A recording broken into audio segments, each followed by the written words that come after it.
안녕하세요. 중세교회에서 5번째 시간에 참여하신 여러분들을 진심으로 환영합니다.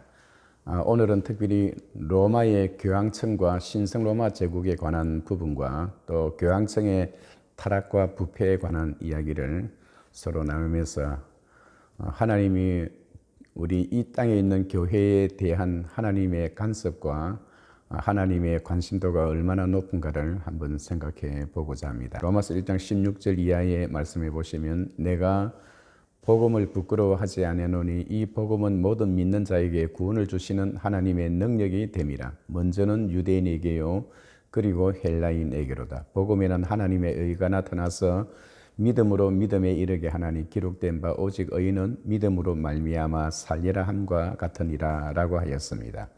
특히 10월은 종교개혁의 달을 맞이해서 종교개혁자들이 가졌던 세 가지 정신이 있습니다. 오직 성경, 오직 믿음, 오직 은혜.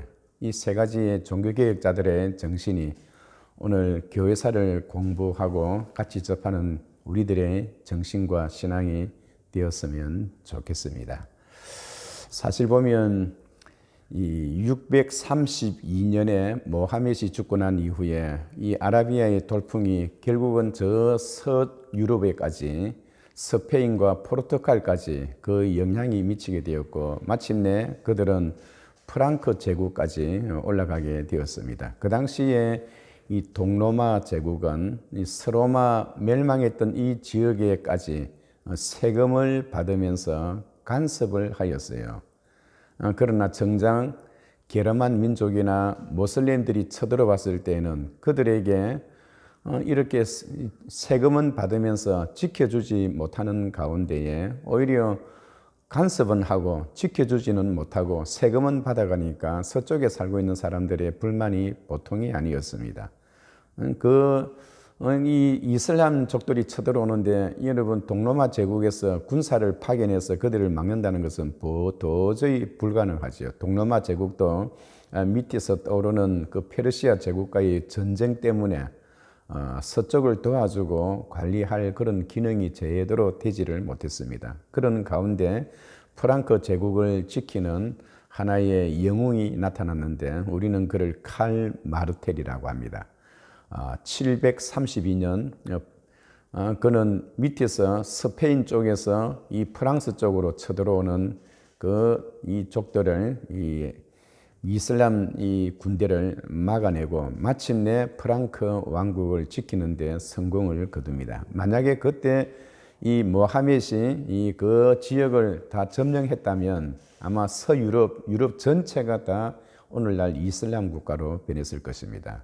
그래서 그는 그 당시에 영웅이었고 궁제였습니다. 그의 이 칼 마르텔에게는 아들이 하나 있었는데요. 그 피핀이라는 아들이 있었어요.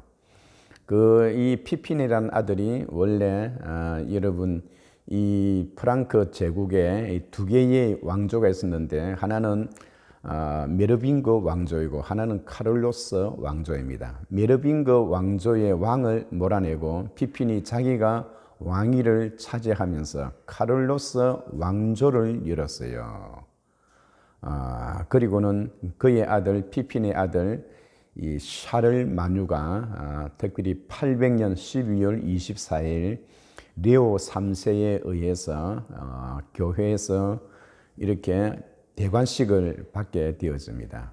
그래서 레오 3세는 이 궁제 마르텔의 손자였던 샤를 마뉴, 이 샤를 마뉴에게 황제의 관을 씌워줌으로 인해서 졸지의 로마 제국에는 2명의 황제가 생겨나게 되었죠. 오른쪽에는 이 동로마 제국, 왼쪽에는 이 서로마는 멸망했습니다만은 이 관을 씌워줌으로 인해서 독일을 중심으로 한 제국이라 하여 교회가 이 국가에 대해서 황제를 세웠다는 신성하게 황제를 세웠다는 그런 의미에서 그때부터 샤를 마뉴부터 이 신성 로마 제국이라는 이름이 붙여지게 되었습니다. 신성 로마 제국은 800년 12월 24일부터 시작해서 1806년 나폴레옹이 1월 24일 날 이 신성로마 제국을 멸하기까지 그의 연도가 1600년이나 더해가면서 역사가 지속되어지게 되어집니다. 특히 이 샤를 마뉴는요, 그가 황제가 되고 난 이후에 이 교황과의 관계를 아주 당기고 놓으면서 이 두 관계를 잘 지혜롭게 처리했어요.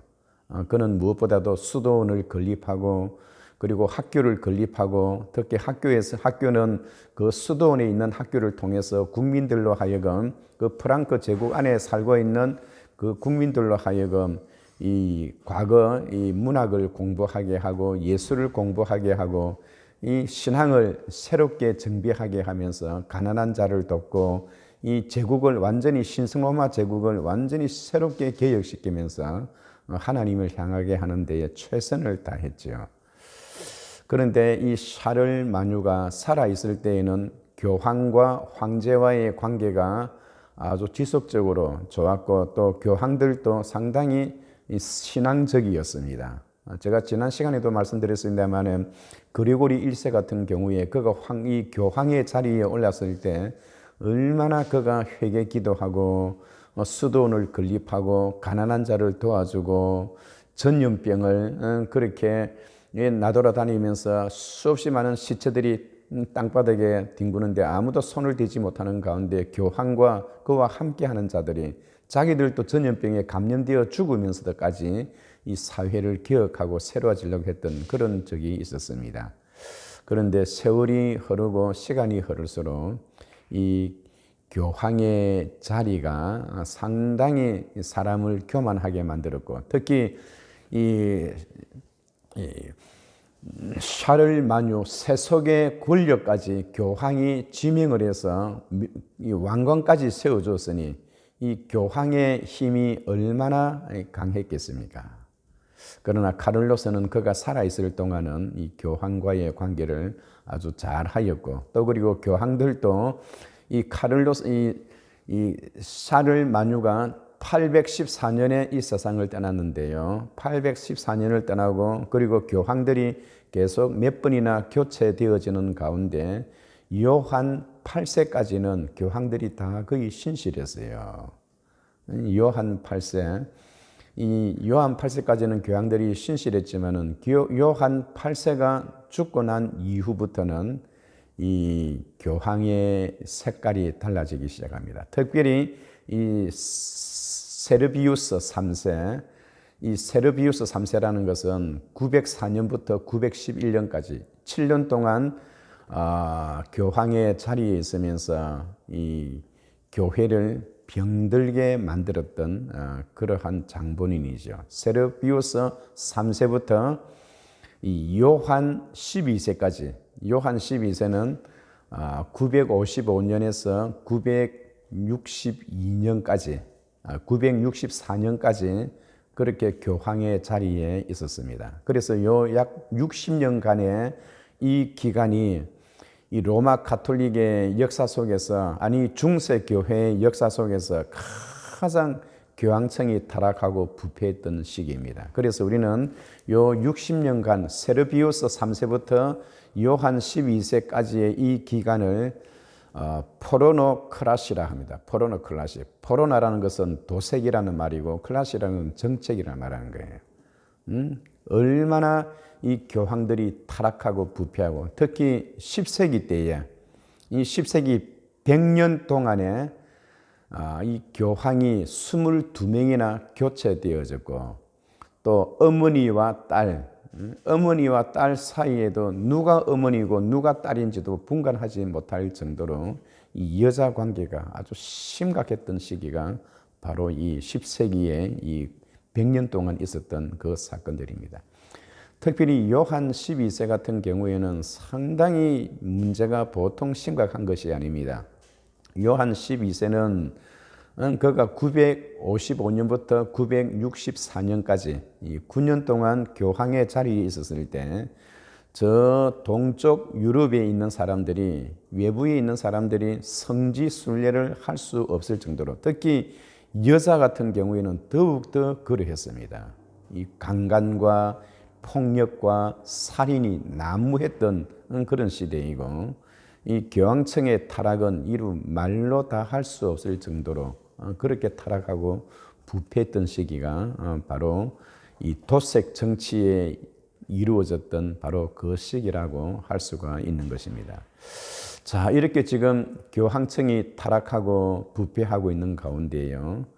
여러분 오토 1세라고 하는 이 왕이 들어서게 되어집니다. 여러분 오토 1세와 이 요한 12세의 관계입니다. 이 오토 1세는 특별히 저 북쪽에서 내려오는 이 마자르족, 그들도 역시 게르만 민족입니다. 이 게르만 민족에 쳐들어올 때에 이 오토 1세가 나가서 결국은 그들을 막아주고 그들을 물리칩니다. 그래서 그들을 물리치고 그들을 막아주고 하면서 게르만 민족이 차지했던 이탈리아 북쪽의 그 지역을 고스란히 잡아서 요한 12세 그 교황에게 갖다 바치게 됩니다. 그래서 요한 12세는 오토 1세에게 다시 한번 황제의 관을 씌워주는 거지요. 사실 보면 이 교황이 이 궁제에게 황제의 관을 씌워줬던 것이 두 번이 있었는데 한 번은 800년대에 그렇게 사르마뉴 대제에게 그렇게 씌워준 적이 있었고, 또 한 번은 마자르족이 쳐들어오는 그들을 물리치고 그들이 가지고 있던 영토를 빼앗아서 교황에게 주므로 요한 12세가 오토 1세에게 이렇게 황제관을 씌워줬던 두 번의 시기가 있었는데요. 우리는 신성 로마 제국이라 하면 800년 샤를마뉴부터 시작되어지는 그런 신성 로마 제국이라 하지만은 또 다른 한편으로는 바로 963년 오토 1세가 요한 12세에게 땅을 빼앗아서 바치고 거기에 황제관을 씌워주고 독일을 중심으로 한 그러한 제국이라 하여 신성 로마 제국이 그때부터 본격적으로 그 이름 명칭이 들어가게 되어집니다. 이 신성 로마 제국은요, 이 과거에 로마가 이 세계를 1000년 동안 지배했던 그 시대를 생각하면서 게르만 민족이 교회로부터 권력을 이양받고 새로운 로마가 세계를 지배했던 똑같은 방법대로 그렇게 세계를 지배하고자라는 그런 야심을 갖고 세웠던 나라가 바로 신성 로마 제국입니다. 그러니까 신성 로마 제국의 가운데는 독일이 그 가운데에 우뚝 솟아 있는 거지요. 나중에 보면 역사가 흘러서 2차 세계대전을 일으켰던 독일의 히틀러도 그의 꿈속에 이루었던 것이 신성 로마 제국의 그 무너졌던 그 나라를 다시 한번 재부활하고자 하는 그런 야망에서 2차 세계대전을 일으켰던 그런 것을 우리가 생각해 볼 수가 있습니다. 원래 이 신성 로마 제국의 출발점은 프랑크 제국이었습니다만 프랑크 제국도 칼 마르텔이 죽고 난 이후에 그의 아들들이 이 3분 4열되면서 여러분 나라가 분열되어졌는데 저 북쪽에는 이 스칸디나비아에 있는 새로운 게르만 민족이 한 번 더 쳐들어옵니다. 우리는 그들을 바이킹족이라 해요. 바이킹족이 쳐들어와서 이렇게 그들을 억압하게 되었고요. 그래서 그들은 키예프 왕국을 씌우고 노르만디 왕국을 씌우고 또 저 오른쪽에 북동쪽에는 마자르족이 또 프랑크족을 침입해 옵니다. 그리고 남쪽에는 이 이슬람족이 쳐들어옵니다. 그래서 이 신성 로마 제국으로 시작되어졌던 이 나라가 굉장히 위기에 처했었을 때 그들 스스로가 이루었던 것이 중세 시대의 봉건제도가 그렇게 나옵니다. 이 왕이 이 신하를 믿고 신하는 왕에게 이렇게 복종하고 충성을 다할 것을 다짐하고 황제는 그들에게 땅을 줍니다. 그래서 황제가 준 땅을 봉토라 하기도 하고 장원이라 하기도 하지요. 이 바깥에 나가 있는 일반 시민들은 게르만 민족들의 침입 때문에 살 수가 없어서 성내로 들어갈 수밖에 없었습니다. 그래서 그들이 스스로 장원에 들어갈 때 그들은 농노로 들어가는 거예요. 농부도 아닌 것이 노예도 아닌 것이 결혼은 할 수 있었으나 이렇게 마음대로 그 성을 바깥에 나올 수가 없었고 일단 들어갔다 하면 그들은 무엇보다도 거기서 죽을 때까지 그 주군에게 충성을 다해야 하는 기사 제국 제도가 바로 그곳에서 생겨나게 되었습니다. 신성 로마 제국을 출발했던 이 샤를 만유는 무엇보다도 거기에서 아주 새롭게 개혁 정치를 하고 또 교황과의 좋은 관계를 가지려고 무척이나 노력을 하면서 가난한 자를 도와주고 교회를 돕고 또 국민들로 하여금 신앙생활을 할 것을 권유하고 하였지만은 그의 영향은 좋은 영향이 나쁜 영향보다 더 많았습니다. 그럼에도 불구하고 신성 로마 제국의 첫 출발점이 이 샤를 만유의 그의 이 생활면에 있었습니다. 그는 무엇보다도 사람들에게는 신앙을 강요하고 믿음 생활을 할 것을 권유했지만은 설사 자기 자신은 그렇지를 못했어요. 그는 살아생전에 결혼을 여러 번 하였고 자기의 본 부인을 만났을 때 또 다른 여자를 만나서 다른 여자가 더 나은 처지에 있는 그 여인을 만나면 본 여인을 아낌없이 쳐버리고 다른 여자와 결혼을 하고 이러한 그 자기의 가정생활이 아주 문란했습니다. 여러분 아무리 믿음 신앙생활 열심히 잘하고 사람들에게 좋은 그런 관계의 모습을 믿음으로 나타낸다 하더라도 자기 가정이 건설하지 못하면 그걸 여러분 믿음 생활이라 할 수가 있을까요?